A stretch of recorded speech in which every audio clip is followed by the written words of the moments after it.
बिस्मिल्लाहिर्रहमानिर्रहीम। अस्सलाम वालेकुम लिसनर्स, कैसे हैं आप? उम्मीद करती हूँ कि आप सब इंशाअल्लाह ताला ठीक होंगे। अल्लाह ताला आपको अपने हिफ्ज़-ओ-मान में रखे और दुनिया और आखिरत की भलाइयाँ अता करे। सो लिसनर्स, आप सुन रहे हैं नुज़ी वॉइस के साथ नावल अपराधी एपिसोड 2। तो जिन लोगों ने अभी तक मेरे चैनल को सब्सक्राइब नहीं किया, प्लीज़ वो मेरे चैनल को सब्सक्राइब करके बेल नोटिफिकेशन को ऑन करके ऑल पर सेट कर दें ताकि मेरी हर नई आने वाली वीडियो आप तक पहुंच सके। और मेरे चैनल को ज़्यादा से ज़्यादा शेयर करें और ज़्यादा से ज़्यादा लोगों से सब्सक्राइब करवाएं। तो बढ़ते हैं कहानी की तरफ। तकरीबन आधे घंटे की ड्राइविंग के बाद वो दोनों सबीहा की शानदार कोठी में पहुँच गए। 2 किनाल के रकबे पर फैली ये कोठी अपनी मिसाल आप थी। ये कोठी जदीद तर्ज तामीर के काला नमूना थी। काशिफ सहरज़दा अंदाज में कोठी की एक एक चीज़ को देख रहा था, लेकिन हैरत अंगेज़ बात यह थी कि कोठी में इन दोनों के अलावा कोई ज़ी-रूह मौजूद नहीं था। हत्ता कि काशिफ को इतनी बड़ी कोठी में कोई मुलाज़िम भी नज़र नहीं आया था। कोठी में छाया सन्नाटा और पुरअसरारियत असाब शिकन थी। काशिफ को एक नामालूम किस्म के खौफ ने घेर लिया था, जिसे वो कोई नाम देने से कासिर था। बिलाखिर अपने इस खदशे का इज़हार इसने बिला तमहीद सबीहा के सामने कर दिया। क्या तुम्हारे यहाँ नौकर रखने का रिवाज नहीं है? और तो और गेट पर भी कोई चौकीदार मौजूद नहीं। तुम्हारे आने की खुशी में चौकीदार समेत मैंने तमाम नौकरों को छुट्टी दे दी, और मम्मी पापा तो वैसे भी शाम के बाद लौटेंगे। उसने एक दिलकश मुस्कुराहट के साथ जवाब दिया और आगे बढ़ गई। एक लम्हे के बाद वो दोनों चलते हुए एक शानदार ड्राइंग रूम में दाखिल हो गए। सबीहा ने इसे एक सोफ़े पर बैठने का इशारा किया। खुद ड्राइंग रूम से मुल्हिक एक कमरे में घुस गई। काशिफ को इसने कुछ पूछने की मोहलत ही नहीं दी थी। कमरे में घुसते ही सबीहा ने ज़ेरे लब चंद अल्फाज दोहराए तो एकाएक इसका ठोस वजूद एक कसीर धुएं में तब्दील होकर कमरे के रोशनदान से बाहर निकल गया। दूसरे लम्हे वो साल खुर्दा मंदिर में शंभूनाथ के सामने नंदनी के रूप में मौजूद थी। क्या खबर लाई हो नंदनी? शंभूनाथ ने इसे देखते ही सवाली अंदाज में पूछा। महाराज, मैंने इस नौजवान को अपने दाम में फंसा लिया है। वो कैसे? शंभूनाथ के मकरूह चेहरे पर एक पुरस्कार सी मुस्कुराहट फैल गई। वो किसी सबीहा नामी लड़की के पीछे हाथ धोकर पड़ा हुआ था। मैंने उसी लड़की का रूप धारा और उसे वरगला कर अपनी शहर वाली कोठी में ले आई। अब वो इसी कोठी के ड्राइंग रूम में बैठा मेरा मुंतज़िर है। मैं बड़ी उजरत के साथ आपके पास पहुंची हूँ, महज ये पूछने के लिए कि अब इसका क्या करना है। नंदनी ने इसे तफसील बताने के बाद सवाली अंदाज में पूछा। शंभूनाथ ने एक सानिये के लिए कुछ सोचा, फिर बड़े अफसरदा लहजे में बोला, नंदनी, अब मुझे बलिदान देने के लिए महीना इंतज़ार करने पड़ेगा। क्यों महाराज? इसलिए कि बलिदान पूर्णमासी की रात को दिया जाता है और अभी पूर्णमासी की शब दूर है। तुम्हें पूर्णमासी की रात के आने तक इसे अपने जाल में फंसाए रखना है। इस दौरान तुम्हें इसकी हिफाजत करना पड़ेगी और इसके जिस्म पर ना कोई ज़ख्म लगने देना है, ना इसकी शादी होने देना। ये मेरा हुक्म है। महाराज, आपको चिंता करने की ज़रूरत नहीं, मैं पूरी तरह इसकी हिफाजत करूँगी। नंदनी ने एक अज़म के साथ जवाब दिया। अब तुम जा सकती हो, लेकिन एक बात का ख्याल रखना, इसे तुम पर किसी किस्म का शक नहीं होना चाहिए। शंभूनाथ तहकमाना लहजे में बोला। मैं महाराज की आज्ञा का पालन करूँगी। इतना कहकर नंदनी एक बार फिर धुएं में तहलील हुई और चंद मिनट के बाद इसी कमरे में सबीहा के रूप में मौजूद थी। इसने जल्दी जल्दी लिबास तब्दील किया और कमरे से निकलकर ड्राइंग रूम में आ गई, जहाँ काशिफ इसका मुंतज़िर था। बोर तो नहीं हो गए? उसने मुस्कुराते हुए काशिफ से पूछा। इंतज़ार यार में कौन काफर बोर हो सकता है? काशिफ ने इसे प्यार भरी निगाहों से देखते हुए जवाब दिया। मुझे ज़रा ड्रेस तब्दील करने के बाद टॉयलेट जाना पड़ गया था, बस इसी वजह से ज़रा ताख़ीर हो गई। तुमने माइंड तो नहीं किया ना? वो इसके मुकाबले दूसरे सोफ़े पर बैठते हुए बोली। तुम पूरा दिन भी लगा देती तो मैं शाम तक इसी ड्राइंग रूम में बैठा तुम्हारा इंतज़ार करता रहता। अपने तेईस सबीहा को हासिल करने के बाद काशिफ खुद को दुनिया का खुशकिस्मत तरीन इंसान तस्वुर कर रहा था। वो अनापरस्त लड़की जिसने इसे कभी लिफ्ट नहीं दी थी, अब वो उसके साथ साथ घूम फिर रही थी। एहसास तफाकुर से काशिफ की गर्दन अकड़ी जा रही थी। भूल कर भी इसे ये ख्याल नहीं आया कि वो कबीरा गुनाह का इर्तिकाब कर चुका है। ख्याल आता भी तो कैसे? उसकी परवरिश नाजायज़ राय से कमाई गई दौलत से हुई थी। कहते हैं कि हराम का एक लुकमा तोड़ने वाले शख्स का हर नेक अमल 40 रोज़ तक बारगाह इज़्ज़ी में कबूल नहीं होता, और काशिफ तो पैदा होने के बाद से आज तक हराम ही खाता आया था। चंद रोज़ के बाद काशिफ और सबीहा यानी नंदनी लॉन्ग ड्राइव के लिए निकले तो ड्राइविंग सीट पर काशिफ था। शहर की सड़कों पर जब वो कार दौड़ाते दौड़ाते उकता गया तो यूं ही किसी ख्याल के तहत उसने गाड़ी का रुख साहिल समंदर की तरफ फेर दिया। तकरीबन आधे घंटे की ड्राइविंग के बाद वो साहिल पर पहुंच गए। ایک مناسب جگہ دیکھ کر کاشف نے گاڑی پارک کی اور صبیحہ کا ہاتھ تھام کر چہل قدمی کے انداز میں ساحل پر گھومنے لگا۔ وہ دونوں تقریباً 1.5 گھنٹے تک ساحل پر گھومتے رہے۔ جب سورج دن بھر کا سفر طے کرنے کے بعد تیزی سے مغرب کی طرف بڑھنے لگا اور لوگ بھی آہستہ آہستہ اپنے گھروں کو کھسکنے لگے تو کاشف اور صبیحہ بھی اپنی کار کی طرف بڑھ گئے۔ کاشف نے جہاں کار پارک کی تھی وہ جگہ ساحل سمندر سے کافی ہٹ کر تھی۔ اس جگہ سے مغربی سمت درختوں کا ایک جھنڈ واقع تھا۔ ناریل کے یہ درخت قدرتی طور پر کچھ اس ترتیب کے ساتھ لگے ہوئے تھے کہ ڈوبتے سورج کی جھلک وہاں سے نظر نہیں آتی تھی۔ ویسے بھی وہ جگہ نشیب میں تھی، اس لیے وہاں سر شام ہی نیم اندھیرا سا پھیل جاتا تھا۔ درختوں کے جھنڈ کے ساتھ دائیں ہاتھ ایک شکستہ سا مکان نظر آ رہا تھا، جس کی 4 دیواری حوادث سے زمانہ کا شکار ہو کر تقریباً منہدم ہو چکی تھی۔ پہلی نظر میں ہی وہ مکان آسیب زدہ نظر آتا تھا۔ اوپر سے شام کا وقت تھا جس نے اس مکان کی پراسراریت میں حد درجہ اضافہ کر دیا تھا۔ ماحول پر ایک وحشتناک قسم کی خاموشی طاری تھی۔ اس پرہول سناٹے میں کاشف کو صرف اپنے سانسوں کی آواز سنائی دے رہی تھی۔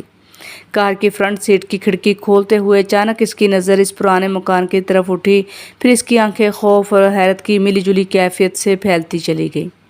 مکان کی شکستہ 4 دیواری کو پھلانگتے ہوئے 4 آدمی خطرناک انداز میں دوڑتے ہوئے ان کی طرف آ رہے تھے۔ یک کاشف کی چھٹی حصنی سے خطرے کا احساس دلایا تو وہ حواس باختہ ہو کر صبیحہ کی طرف پلٹا۔ یہ کون لوگ ہو سکتے ہیں صبیحہ؟ اس نے خوف زدہ لہجے میں پوچھا۔ جو کوئی بھی ہے ہمارا کیا بگاڑ سکتے ہیں؟ تم آرام سے گاڑی میں بیٹھ جاؤ، میں خود ان سے نبٹ لیتی ہوں۔ صبیحہ تم پاگل تو نہیں ہو گئی؟ چلو جلدی کرو، گاڑی میں بیٹھو، ہم ان کے پہنچنے سے پہلے یہاں سے بآسانی نکل جائیں گے۔ وہ بدستور ہراسا نظر آ رہا تھا۔ تم شاید بھول رہے ہو کاشف کہ میں مارشل آرٹ میں بلیک بیلٹ حاصل کر چکی ہوں۔ یہ لوگ اگر کسی بری نیت سے آ رہے ہیں تو میں تمہیں یقین دلاتی ہوں کہ یہ اپنے قدموں پر چل کر واپس نہیں جا سکیں گے۔ میں ان کی ٹانگیں توڑ کر رکھ دوں گی۔ احمق ہو تم، ایسے لوگ خالی ہاتھ تھوڑی پھرا کرتے ہیں، لازماً ان کے پاس ہتھیار وغیرہ ہوں گے۔ ہمیں کیا ضرورت پڑی ہے ایسے لوگوں کے منہ لگنے کی؟ خواہ مخواہ کسی مصیبت میں پھنس جائیں گے۔ کاشف، جو میں کہہ رہی ہوں اس پر عمل کرو۔ اس کا لہجہ عجیب تحکمانہ انداز لیے ہوئے تھا۔ کاشف نے چونک کر اس کی طرف دیکھا تو پھر پلکیں جھپکانا بھول گیا۔ صبیحہ کی آنکھیں انگاروں کے مانند سرخ نظر آ رہی تھیں اور اس کا خوبصورت چہرہ شدت تیش سے بھیانک روپ اختیار کر چکا تھا۔ اس وقت کوئی خون آشیم چڑیل نظر آ رہی تھی۔ صبیحہ کا یہ روپ وہ پہلی بار دیکھ رہا تھا، تاہم وہ کچھ بولنے کے بجائے چپ چاپ گاڑی کی فرنٹ سیٹ پر بیٹھ گیا۔ اسی اثناء میں چاروں دوڑتے ہوئے ان کے قریب پہنچ چکے تھے۔ شکل و صورت وہ سب پرلے درجے کے کنڈے نظر آ رہے تھے۔ صبیحہ دوبارہ کاشف کی طرف متوجہ ہوئی۔ دونوں طرف کی کھڑکیاں اندر سے لاک کر لو اور بے فکر ہو کر بیٹھ جاؤ۔ آج میں تمہیں ایسا تماشا دکھاؤں گی کہ حیران رہ جاؤ گے۔ اتنا کہہ کر وہ اچھل کر گاڑی کے بونٹ پر بیٹھ گئی۔ اس کے انداز سے حد درجہ لاپرواہی نظر آ رہی تھی۔ وہ چاروں گاڑی کے قریب پہنچ کر ایک لمحے کے لیے رکے، پھر ان میں سے ایک تمسخرانہ انداز میں بولا، لو بھائی دوستو، دیکھ لو، یہ مسٹر کاشف جمیل نے ہمارے سواگت کے لیے کیسا خوبصورت میزبان گاڑی کے بونٹ پر بٹھا رکھا ہے۔ کیا خیال ہے کاشف جمیل سے پہلے اس حسین میزبان کی میزبانی کا لطف نہ اٹھا لیں؟ شکل و صورت اور انداز و اعتبار سے وہ باقی تینوں کا لیڈر نظر آ رہا تھا اور صبیحہ کو دیکھ رہا تھا۔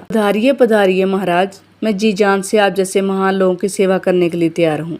صبیحہ نے مسکراہٹ آمیز لہجے میں جواب دیا اور گاڑی کے بونٹ سے کود کر ان چاروں کے درمیان اطمینان سے کھڑی ہو گئی۔ سب سے پہلے کیا ہی اچھی بات ہوتی اگر آپ چاروں اپنا تعارف اور مقصد بیان کر دیتے۔ دیکھیے نا، میں بھی تو آپ لوگوں سے ہر قسم کا تعاون کر رہی ہوں، اجنبیت کی دیوار گر جائے تو اچھا ہے۔ صبیحہ کی بات سن کر لیڈر نے ایک ثانیے کے لیے اپنے تینوں ساتھیوں کی طرف دیکھا، پھر بڑے انداز میں بولا، میرا نام شنکر پانڈے ہے اور میں تم جیسی خوبصورت و شیزاؤں کا پرانا سیوک ہوں۔ یہ تینوں میرے بہترین دوست ہیں۔ اس کا نام مدن ہے۔ اس نے پستہ کامت نوجوان کی طرف اشارہ کیا، اور یہ باقی دونوں جو تمہیں ایک جیسے نظر آ رہے ہیں وکرم ٹھکرال کے سپوت ہیں۔ ایک کا نام رنجندر ٹھکرال ہے، دوسرے کا نام روندر ٹھکرال ہے جس نے کان میں چھلا پہن رکھا ہے۔ ان کا پتا وکرم ٹھکرال شہر کا مشہور وکیل ہے۔ یہ تو ہو گیا ہمارا تعارف۔ صبیحہ کے پراعتماد انداز نے ایک لحظے کے لیے شنکر اور اس کے ساتھیوں کو شش و پنج میں ڈال دیا تھا، کیونکہ صبیحہ جس انداز سے ان کے ساتھ پیش آ رہی تھی وہ ان کی توقع کے خلاف تھا۔ تاہم شنکر نے باروب لہجے میں کہا، دیکھ بے لونڈیا، کوئی چالاکی دکھانے کی کوشش مت کرنا ورنہ جان سے ہاتھ دھو بیٹھے گی۔ अभी शंकर की बात मुकम्मल ना हुई थी कि अचानक सबीहा का ज़ात बाजू हवा में लहराया और पूरी कुव्वत के साथ शंकर के चेहरे पर पड़ा। गो कि सबीहा ने हाथ ज़रा हल्का रखा था, मगर शंकर फिर भी खाली बोतल की तरह उड़ता हुआ 10-12 कदम दूर जा गिरा। उसके मुंह से सिर्फ एक करीह चीख निकली थी, फिर इसका जिस्म साकित हो गया। अब इस बेचारे को क्या खबर थी कि बज़ाहिर एक लड़की के रूप में वो एक जिनज़ादी से पंगा लेने की गलती कर बैठा है। शंकर का अंजाम देखकर चंद लम्हों के लिए वो तीनों बिल्कुल साकित हो गए। इनके चेहरों पर एक नामालूम सा खौफ नज़र आ रहा था। वो तीनों मुतज़ब्ज़ब अंदाज में कभी एक दूसरे की तरफ तो कभी सबीहा की जानिब देख रहे थे। सबीहा के होंठों पर बदस्तूर तंजिया मुस्कुराहट खेल रही थी। शंकर को हाथ जमाने के बाद वो इसकी तरफ बिल्कुल मुतमियन हो गई। इसे मालूम था कि शंकर को होश में आते आते घंटों लग जाएंगे। अरे क्या देख रहे हो, आगे बढ़ो, सबीहा ने तहकमान अंदाज में कहा। सबीहा के अल्फाज ने जल्दी पर तेल का काम किया। वो तीनों रिवॉल्वर निकाल कर मोहतात अंदाज में इसकी तरफ बढ़ने लगे। शिद्दत खौफ से काशिफ ने अपनी आंखें बंद कर रखी थी। अब इसे सबीहा की मौत यकीनी नज़र आ रही थी। वो इस पोजीशन में नहीं था कि सबीहा की कोई मदद कर सकता, इसलिए इसने चुप रहने में ही आफियत समझी थी। काशिफ के कान धमाका सुनने के मुंतज़िर थे, लेकिन ऐसा कुछ भी ना हुआ। आखिरकार उसने डरते डरते आंखें खोल दी। उफ़, कैसा भयानक मंजर था। काशिफ के रोंगटे खड़े हो गए। वो कोई चीते से मिलता जुलता खूनख्वार दरिंदा था जो इन तीनों को बड़ी बेरहमी के साथ अपने नोकीले दांतों और खौफनाक पंजों से भंभोड़ रहा था। उनमें से दो का पेट चाक हो चुका था और इसकी आंतें पेट से बाहर लटक रही थीं। तीसरे के चेहरे का आधा हिस्सा कुचला हुआ मलगूबा नज़र आ रहा था और वह जुनून के आलम में उठ कर गिर रहा था। उससे ज़्यादा देखने की ताब काशिफ में नहीं थी। वो बेहोश होने से कबल उसने सिर्फ सबीहा को देखने की कोशिश की थी, मगर वो इसे कहीं भी नज़र न आई। काशिफ को जब दोबारा होश आया तो सबीहा इसके ऊपर झुकी हुई थी। काशिफ, होश में आओ प्लीज़, होश में आओ। सबीहा इसकी हथेलियाँ मसलते हुए बोली तो वो यकदम होश में आकर उठ बैठा। फटी फटी निगाहों से सबीहा की तरफ देखने लगा। वह बदस्तूर सहमा हुआ था और इसका बदन सूखे पत्ते के मानंद लर्ज रहा था। अपनी ज़िंदगी में इससे कबल इसने इतना दहशतनाक मंजर कभी न देखा था। बेदिक्कत तमाम वो कांपती हुई आवाज़ में बोला, वो खौफनाक दरिंदा, प्लीज़ मुझे यहाँ से ले चलो। अरे काशिफ, ये कैसी बहकी बातें कर रहे हो? आंखें खोल कर तो देखो, कहाँ है दरिंदा? कहीं तुम जागते हो, कोई भयानक ख्वाब तो नहीं देख रहे? सबीहा ने हंसते हुए जवाब दिया। देखो सबीहा, मुझे टालने की कोशिश मत करो। क्या इन गुंडों को एक खौफनाक दरिंदे ने हलाक नहीं किया? मैंने सब कुछ अपनी आंखों से देखा। ये ख्वाब नहीं हो सकता। इसकी बात सुनकर सबीहा खिलखिलाकर हंस पड़ी। डोंट बी सिली काशिफ, मुझे लगता है तुम्हारा मैदा ख़राब हो गया है। मैंने तो कोई गुंडे देखे हैं, ना कोई दरिंदा। चलो घर चलते हैं, तुम्हें आराम की सख्त ज़रूरत है। काशिफ अभी इसकी बात का कोई मुनासिब जवाब सोच ही रहा था कि अचानक उसकी नज़र सामने उठी और उसका दिल धक से रह गया। सारा मंजर ही बदला हुआ था। ना वो पुरस्कार मकान सामने था, ना वो गुंडे, ना ही नारियल के वो दरख्त, बल्कि उनकी गाड़ी मेन रोड के किनारे खड़ी हुई थी। सबीहा बड़े गौर से उसके रंग बदलते हुए चेहरे की तरफ देख रही थी। काशिफ के चेहरे पर उलझन के आसार देखकर वो लगावट भरे लहजे में बोली, काशिफ डार्लिंग, दरअसल बात ये है कि साहिल समंदर पर गाड़ी स्टार्ट करते वक्त अचानक ही तुम बेहोश हो गए थे। मैं बड़ी मुश्किल के साथ तुम्हें यहाँ तक लाई हूँ। मुझे नहीं मालूम कि बेहोशी के आलम में तुम ख्वाब देखते रहे हो। मुझे लगता है तुम्हें कोई दौरे वगैरह पड़ते हैं। क्या इससे कबल भी कोई ऐसा वाक़या तुम्हारे साथ पेश आ चुका है? नहीं, पहले तो कभी इस तरह नहीं हुआ। मुझे अब भी यकीन नहीं आ रहा कि सब एक भयानक ख्वाब था।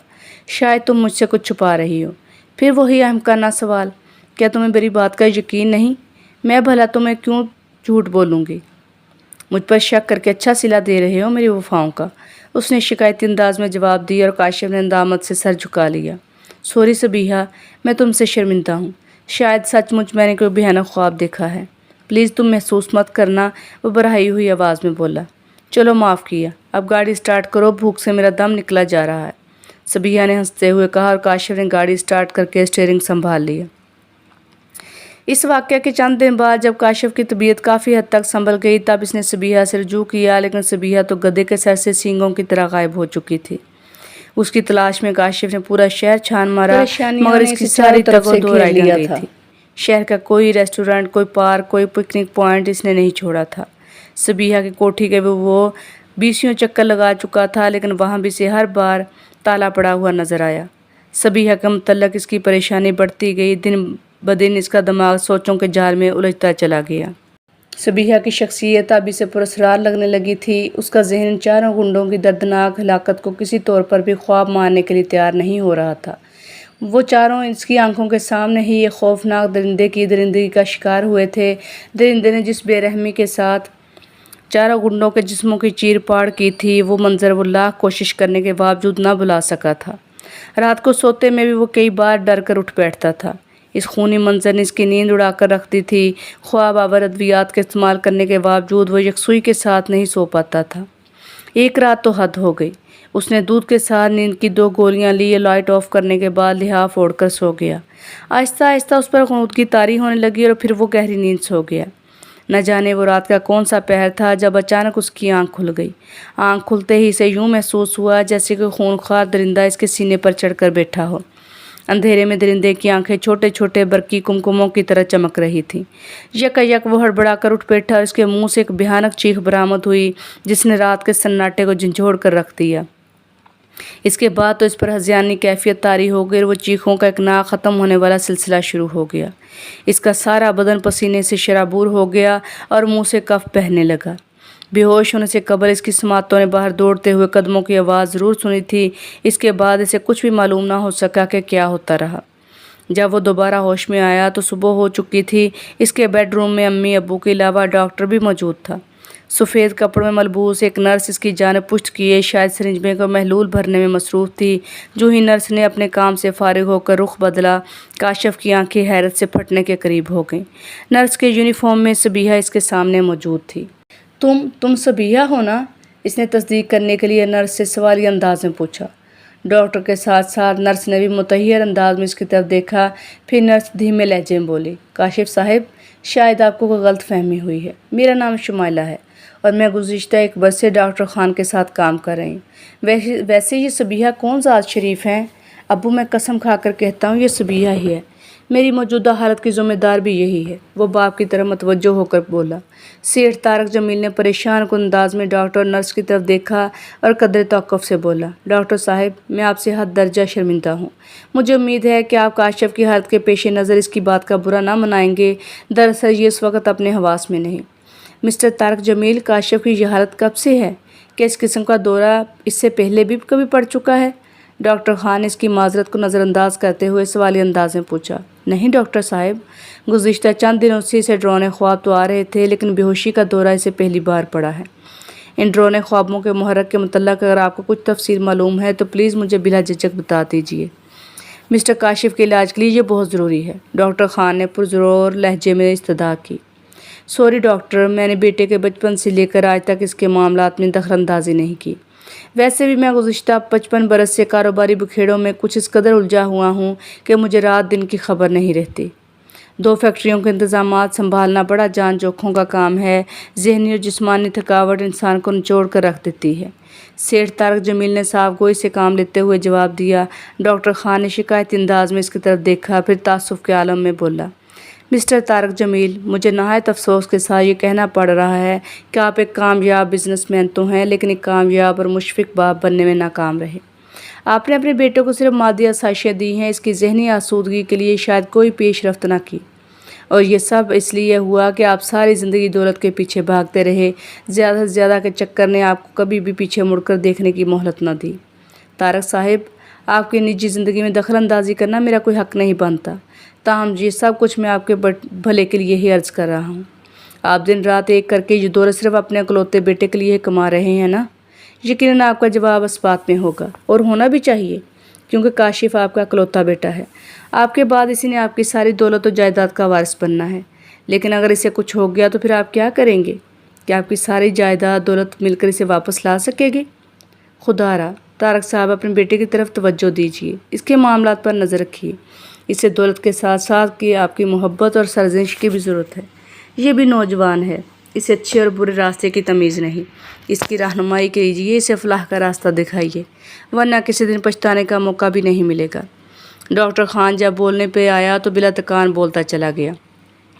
इसकी बातें सुनकर सेठ तारक जमील और उसकी बेगम का सर शर्म से झुक गया। वो दोनों अपने आप को बेटे का मुजरम तस्वुर कर रहे थे, और ये हकीकत भी थी, उन्होंने कभी भी बेटे के किसी अच्छे या बुरे अमल का नोटिस नहीं लिया। कभी भी इससे कोई बाज पुरस नहीं की थी। हालांकि वो दोनों अच्छी तरह जानते थे कि अरसे से इनका बेटा बुरी सोसाइटी का शिकार है, रात को देर तक घर लौटता है, लेकिन फिर भी वो खामोश रहे। डॉक्टर साहब, आइंदा मैं काशिफ पर खुसूसी तवज्जो दूंगा, इसके हर अच्छे बुरे अमल पर नज़र रखूँगा। मैं मानता हूँ कि इस सिलसिले में मुझसे बेशुमार कोताहियाँ सरजद हुईं, लेकिन आज के बाद ऐसा नहीं होगा। सेठ तारक जमील ने कमर में छाई खामोशी को तोड़ते हुए जवाब दिया, यह आपके बेटे के हक़ में बेहतर होगा। अब अगर आप लोग महसूस ना करें तो मैं अकेले में काशिफ से थोड़ी देर गुफ्तगू करना चाहूँगा। वैसे आपको परेशान होने की कोई ज़रूरत नहीं, बज़ाहिर ये बिल्कुल ठीक ठाक है। डॉक्टर खान की बात सुनकर सेठ तारक जमील बेगम की तरफ मुतवज्जो हुए। चलिए बेगम, मरीज़ और डॉक्टर की गुफ्तगू अकेले में ही सूदमंद साबित हो सकती है। इतना कहकर वो बेगम को साथ लेकर कमरे से बाहर निकल गया। इन दोनों के बाहर निकलने के बाद डॉक्टर खान दोबारा काशिफ की तरफ मुतवज्जो हो गया। हाँ तो काशिफ मियाँ, शुमाइला आपको सबीहा किस तरह लगने लगी है? क्या इसकी शक्ल और सूरत किसी सबीहा नाम की लड़की से मिलती जुलती है? डॉक्टर खान का सवाल सुनकर काशिफ ने लम्हा भर के लिए घूर कर इसे देखा, फिर नागवार लहजे में बोला, डॉक्टर साहब मुझे बनाने की कोशिश मत कीजिए, ये है ही सबीहा। मैं जानता हूँ कि आप मेरी दिमागी हालत के बारे में मशकूक हैं, लेकिन मैं पूरे होश व हवास के साथ ये कह रहा हूँ कि शुमाइला नहीं बल्कि सबीहा है। मुझे तो आप भी इसके साथ मिले हुए नज़र आ रहे हैं। मेरे ख्याल में तो शायद आपने शुमाइला को सिर्फ सरसरी अंदाज में देखा है। हो सकता है इसकी शक्ल थोड़ी बहुत सबीहा नामे किसी लड़की से मिलती जुलती हो, लेकिन बखुदा ये सबीहा नहीं, शुमाइला है। इसे गौर से देखिए, फिर आपका शक दूर हो जाएगा। काशिफ ने डॉक्टर खान के चेहरे से निगाहें हटाकर गौर से नर्स की तरफ देखा, फिर वो हैरत का एक ज़बरदस्त झटका खा गया। अब जो लड़की इसके बिस्तर के बाएं जानिब खड़ी थी वो सबीहा से यकसर मुख्तलिफ थी। ये तो कोई आम सी लड़की थी, जहाँ सबीहा जैसी परी चेहरा दुशीज़ा और कहाँ ये आम सी लड़की। बेख्तियार काशिफ अपने सर के बाल मुट्ठी में जकड़ कर बोला, सॉरी डॉक्टर, मैं आपसे शर्मिंदा हूँ। शायद मैं पागल हो रहा हूँ या फिर मेरे साथ कोई अनहोनी हो चुकी है। क्या आप मुझे सबीहा के मतलब कुछ बताना पसंद करेंगे? वो कौन है, किसकी बेटी है, क्या करती है, आपका इससे क्या ताल्लुक़ है? ये तमाम सवालात मैं आपसे इसलिए पूछ रहा हूँ क्योंकि मेरे लिए इनके जवाबात बहुत अहम हैं। वैसे भी सियाने कहते हैं कि वकील और डॉक्टर से कोई बात नहीं छुपानी चाहिए, वरना मौक्कल और मरीज़ दोनों नुकसान उठाते हैं, डॉक्टर खान ने कहा। डॉक्टर खान के नरम रवैये से मुतासिर होकर काशिफ ने इसे बिला कम औकात अपने और सबीहा का मुतल्लक हर बात बता दी। डॉक्टर खान ने सारी कहानी सुनने के बाद सवालिया अंदाज में पूछा, क्या आप पूरे वसूख से ये बात कह सकते हैं कि साहिल समंदर के करीब पेश आने वाला वाक़या आपने जागती आंखों से देखा है? बिल्कुल कह सकता हूँ, लेकिन सबीहा का इसरार है कि ये सब कुछ महज मेरा ख्वाब है, ज़हनी इख्तरा है। काश मुझे सबीहा एक बार फिर मिल जाए, फिर सारी हकीकत सामने आ जाएगी। उसने यासियत के आलम में जवाब दिया, सबीहा के इसरार को रहने दीजिए। आप ख़ुद क्या कहते हैं इस वाक़या का मतलब? दरअसल डॉक्टर साहब, जब वो तीनों गुंडे रिवॉल्वर निकाल कर सबीहा की तरफ बढ़ रहे थे तो मैं इस वक्त खौफजदा होकर मैंने अपनी आंखें बंद कर ली। चंद लम्हों के बाद जब दोबारा मैंने आंखें खोलकर देखा तो एक भयानक मंजर मेरी निगाहों के सामने था। एक खूनख्वार दरिंदा बड़ी बेरहमी के साथ इन तीनों गुंडों को चीर फाड़ रहा था। वो हज़यानी अंदाज में चिल्ला रहे थे। इसके बाद मैं फ़ौरन बेहोश हो गया। क्या बेहोश होने से कबल आपने सबीहा को देखा था? डॉक्टर खान ने बिल्कुल किसी तफ्तीशी अफसर की तरह सवाली अंदाज में पूछा। बिल्कुल कोशिश की थी, लेकिन वो मुझे नज़र नहीं आई। वैसे भी मैं इस वक्त इस कदर दहशतज़दा हो चुका था कि सबीहा की तरफ सिर्फ एक लम्हे के लिए मेरा ख्याल गया था। मेरे कहने का मतलब ये है कि मैंने इस वक्त सबीहा को देखने के लिए ज़्यादा तगदो नहीं की थी। काशिफ ने साफ गोई से काम लेते हुए जवाब दिया। इसका मतलब तो ये हुआ कि आप कोई भी बात पूरे वसूख के साथ नहीं कह सकते। सबीहा के कहने के मुताबिक ये वाक़या आपका ख्वाब भी हो सकता है, लेकिन बकौल आपके अगर ये वाक़या सचमुच पेश आ चुका है तो फिर वो सबीहा नामी लड़की ज़रूर कुछ साहिरा है या फिर कोई भटकी हुई बदरूह है, कर डॉक्टर खान ने संजीदगी से कहा। काशिफ ने यूं मुतहयर अंदाज में डॉक्टर खान की तरफ देखा जैसे इसके सर पर सींग निकल आए हों। फिर बेसाख्ता वो कहकहा लगाकर हंस पड़ा। आप भी डॉक्टर मेरे दोस्त सज्जाद की तरह तोहम परस्त हैं। अरे ये 21वीं सदी है, अब ऐसी घिसी पिटी स्टोरियाँ कोई नहीं सुनता। ये जिन भूत चुड़ैलें और बदरूह हैं सिर्फ माजी के दिलचस्प किस्से हैं, चालाक और शातिर लोगों की घड़ी हुई मनगढ़ंत दास्तानें हैं। डोंट बी सिली डॉक्टर, आप तो एक आला तालीम याफ्ता इंसान हैं। आपके मुंह से ऐसी फरसूदा बातें ज़ेब नहीं करती। इट इज़ वेरी सैड, मुझे आप पर रहम आ रहा है। डॉक्टर खान ने मुस्कुराते हुए कहा, मिस्टर काशिफ, मैं तोहम परस्त नहीं, البتہ آپ ایک جیتی جاگتی سچائی سے منحرف ہو رہے ہیں۔ اعلیٰ تعلیم یافتہ ہونے کا یہ مقصد نہیں کہ آدمی حقائق سے روگردانی کرنا شروع کر دے۔ اس بے کراں کائنات کو نہ جانے کون کون سی مخلوقات بس رہی ہیں، یہ صرف اللہ تعالیٰ کی علیم و خبیر ذات کو ہی معلوم ہوگا۔ آپ اور مجھ جیسے فانی انسانوں کا علم تو بہت محدود ہے۔ سجاد بھی بالکل آپ کی طرح باتیں کرتا ہے۔ مجھے سمجھ نہیں آتی کہ دنیا کو آخر کیا ہوتا جا رہا ہے۔ سائنسی اور کمپیوٹرائز دور میں ایسی باتیں بالکل بچگانہ لگتی ہیں۔ چلو ان ماورئی قصوں کو چھوڑو۔ یہ آپ کا دوست سجاد کون ہے اور کیا کرتا ہے؟ مجھے ذرا تفصیل سے بتائیں۔ ایک اعلیٰ تعلیم یافتہ مگر حد درجہ تو ہم پرست انسان ہے۔ میرے ساتھ ہی اس نے MSc کا امتحان امتیازی پوزیشن میں پاس کیا تھا، لیکن آج تک بے روزگار پھر رہا ہے۔ احمق شخص کوئی سروس تلاش کرنے کے بجائے روحانی علوم کے پیچھے ہاتھ دھو کر پڑا ہوا ہے۔ مسجد اور اپنے گھر کے درمیانی فاصلے کے بیچ اپنی جوانی کو ضائع کر رہا ہے۔ عبادت و ریاضت کے علاوہ کسی کام کو ہاتھ نہیں لگاتا۔ ملواؤں گا آپ کو اس سے کسی دن۔ کاشف کا جواب سن کر ڈاکٹر خان نے ترہم آمیز نگاہوں سے اس کی طرف دیکھا اور ذرا توقف سے بولا، ٹھیک ہے، میں سجاد سے ضرور ملوں گا، لیکن فی الحال تو آپ کو علاج کی ضرورت ہے۔ اب آپ کیسا محسوس کر رہے ہیں؟ ذہن پر اگر کوئی بوجھ ہے تو مجھے بلا تردد بتا دیجیے۔ ہاں، میڈیسن بلا ناغہ استعمال کرتے رہنا۔ کل میں دوبارہ آؤں گا۔ اوکے ڈاکٹر، اب آپ جا سکتے ہیں۔ میں بالکل فریش محسوس کر رہا ہوں۔ میرے ذہن پر کوئی بوجھ نہیں۔ اگر کوئی ایسی ویسی بات ہو گئی تو ڈیڈی آپ کو فون کر دیں گے، اس نے خوش دلی سے جواب دیا۔ ڈاکٹر خان نے نرس کو ساتھ لیا اور کاشف کے بیڈ روم سے باہر نکل آیا۔ لان میں سیٹھ طارق جمیل اور اس کی بیگم کو تسلی دینے کے بعد وہ اپنی گاڑی کی طرف بڑھ گیا۔ گاڑی میں بیٹھتے وقت ڈاکٹر خان حد درجہ سنجیدہ نظر آ رہا تھا، البتہ نرس شمائلہ کے لبوں پر ایک پراسرار سی مسکراہٹ کھیل رہی تھی، ایک ایسی مسکراہٹ جسے کوئی بھی نام نہیں دیا جا سکتا تھا۔ کاشف، بہت جلد تم سے ملوں گی۔ اب تو تم سے عشق ہو چلا ہے، مجھے اتنی آسانی سے تمہارا پیچھا نہیں چھوڑوں گی۔ وہ زیر لب بڑبڑائی، مگر اس کی آواز ڈاکٹر خان کے کانوں تک نہ پہنچ سکی، کیونکہ وہ گاڑی کو ریورس گیئر میں ڈال کر اس کا رخ مین گیٹ کی طرف موڑ رہا تھا۔ ایک لمحہ بعد ڈاکٹر خان کی گاڑی مین گیٹ کو کراس کرتے ہوئے بڑی سڑک پر پہنچ گئی۔ ڈاکٹر خان نے گاڑی کے ایکسیلیٹر پر پاؤں کا دباؤ بڑھا دیا اور گاڑی فراٹے بھرنے لگی۔ میں نے ترنگ میں آ کر گاڑی میں موجود آٹومیٹک کیسٹ پلیئر آن کر دیا، پھر گاڑی میں دھیمی دھیمی میوزک کی مترنم اور سریلی آواز گونجی اور ڈاکٹر خان موج میں آ کر خود بھی گنگنانے لگا۔ اچانک ایک موڑ کاٹتے ہوئے اس کی نظر گاڑی کے بیک ویو مرر پر پڑی اور وہ بکھلا اٹھا۔ اسٹیئرنگ پر اس کے ہاتھ لرزنے لگے۔ گاڑی کی پچھلی سیٹ پر ایک سیاہ رنگ کا ناگ لہرا رہا تھا اور نرس شمائلہ غائب تھی۔ ڈاکٹر کے ماتھے پر خوف کی شدت سے پسینے کے قطرے نمودار ہونے لگے۔ اس پر لرزے کی کیفیت طاری ہو گئی۔ آگے ایک چوک تھا اور ڈاکٹر خان کے ہوش و حواس گم ہو چکے تھے۔ یکایک ایک دھماکہ ہوا اور گاڑی سڑک کے درمیان موجود ٹریفک آئی لینڈ سے ٹکرانے کے بعد کلا بازیاں کھاتی ہوئی دور تک سڑک پر گھسٹتی چلی گئی۔ ڈاکٹر خان کے ذہن میں آخری احساس صرف موت کا تھا۔ شاید وہ ابدی نیند سو گیا تھا، ایک ایسی نیند جس کا اختتام حشر کے دن ہونا تھا۔ منظر ایک ویران اور خوفناک حویلی کا تھا۔ برطانوی طرز تعمیر کا نمونہ یہ حویلی حوادث سے زمانہ کا شکار ہو کر تقریباً جگہ جگہ سے منہدم ہو چکی تھی۔ بیرونی طرف سے حویلی کو بڑھ کے چھوٹے بڑے درختوں نے گھیر رکھا تھا۔ حویلی کی سرخ اینٹوں کا رنگ خاکستری ہو چکا تھا۔ حویلی کے قبی جانب گندے پانی کا ایک نالہ گزر رہا تھا۔ نالے کے کناروں پر خرد سرکنڈوں کی بہتات تھی۔ انگریزوں کے دور حکومت میں ہو سکتا ہے حویلی کسی صاحب ثروت شخص کے تصرف میں رہ چکی ہو، لیکن اب تو اسے دیکھ کر یوں لگتا تھا جیسے ہزاروں بدروحوں کا مسکن ہو۔ حویلی کی اندرونی حالت اتنی وحشتناک اور پراسرار تھی کہ دیکھ کر رونگٹے کھڑے ہو جاتے تھے۔ برآمدے کے ٹوٹے پھوٹے اور شکستہ سٹون کی بمشکل چھت کو سنبھالے ہوئے تھے۔ کمروں کی کھڑکیوں کے بیشتر شیشے ٹوٹ چکے تھے جو سلامت تھے، انہیں گرد و غبار اور جالوں نے ڈھانپ رکھا تھا۔ پورے لان میں خودرو گھاس اور جھاڑ جھنکار پھیلے ہوئے تھے۔ زمین کا اگر کوئی قطعہ خالی بھی نظر آ رہا تھا تو وہاں سیم اور تھور نے قبضہ جما رکھا تھا۔ کمروں کے فرش پر گرد کی ایک موٹی تہہ سی جمی ہوئی تھی جس پر مختلف قسم کے زہریلے اور کریز شکل حشرات الارض رینگ رہے تھے۔ حویلی سے ملحق باغ جو شاید کسی زمانے میں نہایت ہی دیدہ زیب رہا ہوگا، اب بالکل ویران ہو چکا تھا۔ ٹونڈ منڈ درختوں پر کسی پرندے کا وجود نظر نہیں آ رہا تھا۔ باغ کے عین درمیان میں موجود تالاب برسوں سے خشک پڑا ہوا تھا۔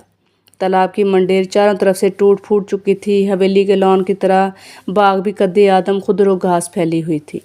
وقفے وقفے سے ہوا کا کوئی جھونکا چلتا تو گھاس کی سرسراہٹ ایسی اعصاب شکن آواز پیدا کرتی جس کو سن کر کوئی بھی باہوش انسان خوف زدہ ہوئے بغیر نہ رہ سکتا۔ अचानक तालाब के درمیان سے دھوئیں کا مرغولا اٹھا، رفتہ رفتہ بلند ہوتا گیا۔ دھوئیں کا وہ مرغولا اڑتے اڑتے حویلی کے برآمدے تک پہنچ کر رک گیا۔ آہستہ آہستہ ٹھوس وجود دھارنے لگا۔ اسی اثنا میں حویلی رگوں میں دوڑنے والا، لہو منجمد کر دینے والی بھیانک اور پراسرار چیخوں کی آواز سے تھرا اٹھی۔ یوں محسوس ہو رہا تھا جیسے ہزاروں بدروحیں مل کر بین کر رہی ہوں۔ شام کا ملگجہ اندھیرا، ویران اور خوفناک چیخیں، رونے اور ہنسنے کی ملی جلی آوازیں، سب نے مل کر ماحول پر خوف و ہراس کی کیسی فضا طاری کر رکھی تھی جسے الفاظ میں بیان کرنا ممکن نہ تھا۔ دھوئیں کا مرغولا انسانی روپ دھارتے ہی نپے تلے قدموں سے آگے بڑھا اور مختلف راہداریوں اور کمروں سے گزرتا ہوا ایک بڑے کمرے کے سامنے پہنچ کر رک گیا۔ یہ نندنی تھی، ایک جن زادی جو آج صبح ڈاکٹر خان کو ٹھکانے لگانے کے بعد اس پراسرار حویلی میں موجود تھی۔ نندنی نے کمرے کے دروازے پر ہاتھ سے دباؤ ڈالا اور دروازہ خوفناک چرچراہٹ کی آواز پیدا کرتے ہوئے کھلتا چلا گیا۔ وہ کمرے کے اندر داخل ہوئی اور پریشان نگاہوں سے چاروں طرف دیکھنے لگی۔ کمرے کے گرد آلود فرش پر سینکڑوں چھوٹے بڑے سانپ اور زہریلے بچھو رینگ رہے تھے۔ کمرے کونے میں ایک میلا سا چراغ جل رہا تھا جس کی کمزور سی روشنی تاریکی سے لڑنے کی ناکام کوشش کر رہی تھی۔ نندنی کمرے کے درمیان میں جا کر بیٹھ گئی اور آنکھیں موند کر زیر لب کچھ بڑبڑانے لگی۔ چند سانپ اور بچھو اس کے جسم کے ساتھ لپٹ گئے مگر ان کی طرف دھیان دیے بغیر بدستور منتر پڑھنے میں مصروف رہی۔ کمرے میں سانپوں کی سرسراہٹ اور پھنکار ایک وحشتناک آواز پیدا کر رہی تھی، لیکن نندنی کے بے تاثر چہرے پر خوف کا ایک ہلکا سا شائبہ تک نظر نہ آ رہا تھا۔ وہ کچھ اس طرح بے نیاز ہو کر آلتی پالتی مارے بیٹھی ہوئی تھی جیسے کوئی بارونق اور دیدہ زیب پارک میں یوگا کا کوئی آسن جما کر بیٹھتا ہے۔ وہ شیطان کی پجارن تھی اور اس کے پاس بے شمار کالی طاقتیں تھیں۔ یہ زہریلے سانپ اور بچھو اس کا کچھ نہیں بگاڑ سکتے تھے۔ نندنی اس اجاڑ اور سنسان حویلی میں کالی کے پجاری شمبھو ناتھ سے بگاڑ کر آئی تھی۔ کاشف جو شمبھو ناتھ کا شکار تھا، جس کا بلیدان دے کر وہ مہان شکتی حاصل کرنے کے خواب دیکھ رہا تھا، مگر اب کھیل بگڑ چکا تھا کیونکہ نندنی کاشف کے تیر نظر کا شکار ہو گئی تھی۔ شمبھو ناتھ کی بے شمار دھمکیوں کے باوجود نندنی اپنے ارادے سے باز نہ آئی تھی، بلکہ شمبھو ناتھ کی دھمکیوں کے جواب میں اس نے واشگاف الفاظ میں کہہ دیا تھا کہ کاشف اس کی محبت ہے اور وہ اپنی محبت کے دفاع کے لیے وہ شمبھو ناتھ سے ہر قسم کی جنگ لڑنے کے لیے تیار ہے۔ یہ جانتے ہوئے بھی کہ شمبھو ناتھ اس سے کہیں زیادہ شکتیوں کا مالک ہے، نندنی مرنے مارنے پر تل گئی تھی۔ لیکن شمبھو ناتھ نے حوصلے سے کام لیتے ہوئے نندنی کو چند روز کے لیے سوچنے کی مہلت دے دی تھی۔ وہ ایک پرانا شکاری تھا، اس لیے اس بات سے اچھی طرح آگاہ تھا کہ جنگ یا لڑائی کسی بھی مسئلے کا حتمی حل نہیں ہوتی۔ وہ اگر بلا سوچے سمجھے نندنی سے لڑ جاتا تو نندنی غصے میں آ کر کچھ بھی کر سکتی تھی۔ اسے نقصان پہنچانے کے ساتھ ساتھ کاشف کو بھی زخمی کر سکتی تھی، اور زخمی کاشف شمبھو ناتھ کے کسی بھی کام نہ تھا۔ اسے تو بلیدان دینے کے لیے بے داغ نوجوان کی ضرورت تھی۔ بڑی سخت اور کڑی تپسیا کے بعد شمبھو ناتھ کو کاشف جیسا نوجوان ملا تھا، اس لیے وہ اسے کسی بھی قیمت پر کھونا نہیں چاہتا تھا۔ نندنی کو تو محض اس نے خوفزدہ کرنے کے لیے دھمکایا تھا، ورنہ اس کے خلاف وہ کسی قسم کی بھی کارروائی کرنے کا ارادہ نہیں رکھتا تھا۔ یہ الگ بات ہے کہ نندنی اس وقت اس پراسرار حویلی میں بیٹھ کر شمبھو ناتھ کو ٹھکانے لگانے کے لیے ایک خطرناک جاب کرنے میں مصروف تھی۔ یہ جاب اس کے لیے زندگی اور موت کا مسئلہ تھا۔ اس جاب کے نتیجے میں اس کی جان جا بھی جا سکتی تھی، اور کامیاب ہونے کی صورت میں یہ جاب اسے شمبھو ناتھ سے زیادہ شکتیوں کا مالک بھی بنا سکتا تھا۔ نندنی بدستور آنکھیں بند کیے کسی عجیب و غریب زبان میں زیر لب کچھ بڑبڑاتے جا رہی تھی۔ اس کے انہماک کا یہ عالم تھا کہ وہ ارد گرد کے ماحول سے بالکل بے خبر ہو چکی تھی۔ اسے اپنے بدن پر رینگنے والے سانپوں تک کا احساس نہ تھا، کیونکہ وہ اچھی طرح جانتی تھی کہ اگر اس نے خوفزدہ ہو کر جاب ادھورا چھوڑ دیا تو وہ جل کر راکھ ہو جائے گی۔ سفلی علوم کے اس خطرناک جاب کا نام دشت منتر تھا۔ اس منتر کے پڑھنے سے بدی کا وہ بے رحم دیوتا اور ابلیس کا ایک ایسا کرندہ حاضر ہو جاتا تھا جس کا نام سفلی دنیا میں دہشت کی علامت سمجھا جاتا تھا۔ سفلی علوم کی دنیا میں دشت منتر زندگی اور موت کے درمیان اس باریک پگڈنڈی کی طرح تھا جس پر چلنے والا ایک قدم پھونک پھونک کر رکھتا ہے کہ نہ جانے اس کا کون سا قدم غلط اٹھ جائے، پھر موت کا بھیانک اور سیاہ پنجہ اسے جکڑ لے۔ لیکن یہ عشق تھا، وہ عجیب و غریب جذبہ جو زندگی اور موت کی پرواہ نہ کرتا تھا۔ کبھی ابراہیم علیہ السلام بن کر آتش نمرود میں بے خطر کود پڑتا ہے تو کبھی منصور علاج کی طرح پتھر کھاتے کھاتے سولی چڑھ جاتا ہے۔ لسنر، یہ تھی آج کی ایپیسوڈ۔ کہانی کیسی لگی کمنٹس میں لازمی بتائیے۔ کہانی پسند آئے تو لائک کریں اور میرے چینل کو زیادہ سے زیادہ شیئر کر کے سبسکرائب کریں۔ تو جن لوگوں نے ابھی تک کمنٹس نہیں کیے وہ مجھے کمنٹس میں بتائیں کہ ان کو کہانی کیسی لگی۔ تو کہانی سننے کے لیے شکریہ، دعا میں یاد رکھیے گا۔ اللہ حافظ۔